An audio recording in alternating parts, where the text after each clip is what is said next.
the Rams get their premier elite wide receiver that they have been looking for the last couple of seasons. And there's been no secret in Rams land that the Rams have wanted a top-level, top 10 type of receiver that can separate, that can be a red zone threat, that can allow Matthew Stafford to use that elite arm strength.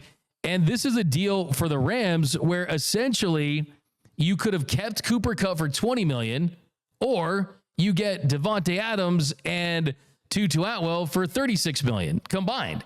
And Adams is superior to Cooper Kupp at this stage of his career. And the truth is, with Adams, yes, he is on the wrong side of 30, but he's had 1,000 yards in each of his last 5 seasons. He was just 3 yards shy of a 1,000-yard season in 2019. He would have had 7 straight 1,000-yard seasons. And then on top of that, there's the durability. 2019 was the last year in which he didn't play at least 14 games. And he was still able to play 12 that season. So throughout Davante Adams' prime, throughout the last couple of seasons, he's done what Cooper Kupp hasn't been able to do. That's stay on the field and be productive. He's still 14th in separation. He's still a 75.8 overall PFF grade, and that's playing with a bad Raiders team and a bad Jets team for organizations that just did not have the stability and offensive coordinators and quarterbacks that you need to truly optimize your skills. And I think Davante Adams, he's happy to be back on the West Coast, wants to make a run at a Super Bowl with this Rams team. And it's the same thing with some of these other guys as far as just not being these long-term investments that you're tied to. If he stays in 2026, it'd be a $30 million cap hit, which is possible. It's reasonable. If they like him, you keep him. But it's a $12 million dead cap hit, and you would save $18 million. So this is another move that could turn out just to be a one-year deal, and you're not hamstrung in future deals. So I love this move for the Rams. I think you look at some of the other moves, Godwin back with the Bucs, just not a lot of top-end talented receivers that you could have gotten to pair with Matthew Stafford that would have cost you a lot in the future. So I think that's the beautiful thing for the Rams in this situation is they're able to chase a championship right now and be all in while not compromising future draft picks, future contracts. They're year to year with Stafford and they're year to year with Davante Adams with the young and talented defense. So this is a great move. I think this ends up being the best skills position pickup in the offseason.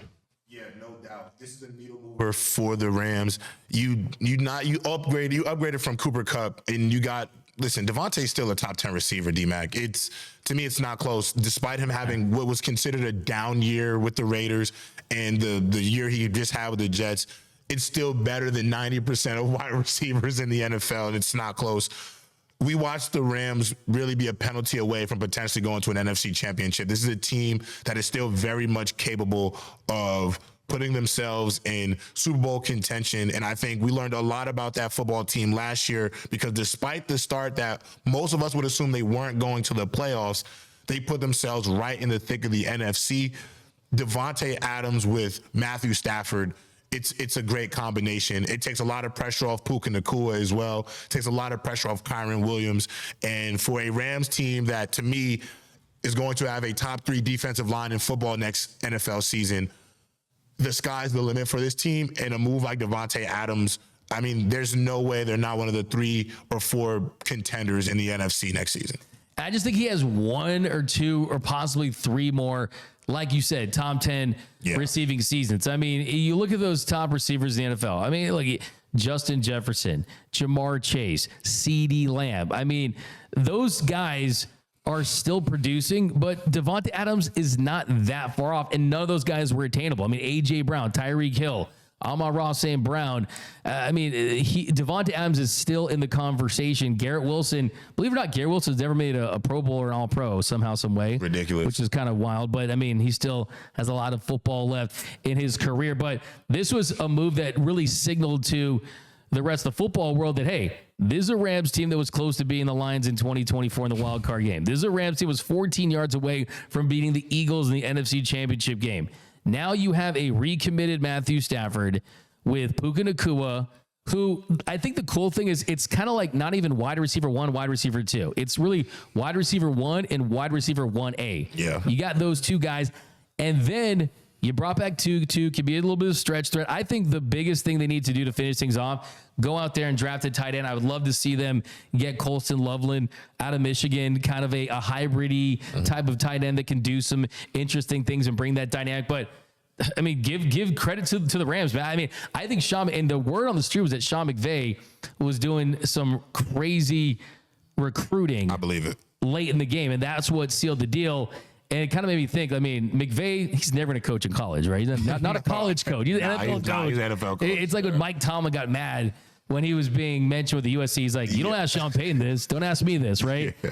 I don't know if Sean McVay was in Davante Adams' parents' living room doing the Cupid shuffle like Saban was a couple years ago, but I think that for Davante Adams to hear McVay tell him how much he wants him in this offense, that's got to give him a lot of confidence and give him credit for just not being this package deal with Aaron Rodgers. Oh my God. So me and Noel were literally saying this. We were in the office saying, like, I just pray that he does not feel like he has to follow Aaron Rodgers to wherever destination he goes, because I do not want to see that again.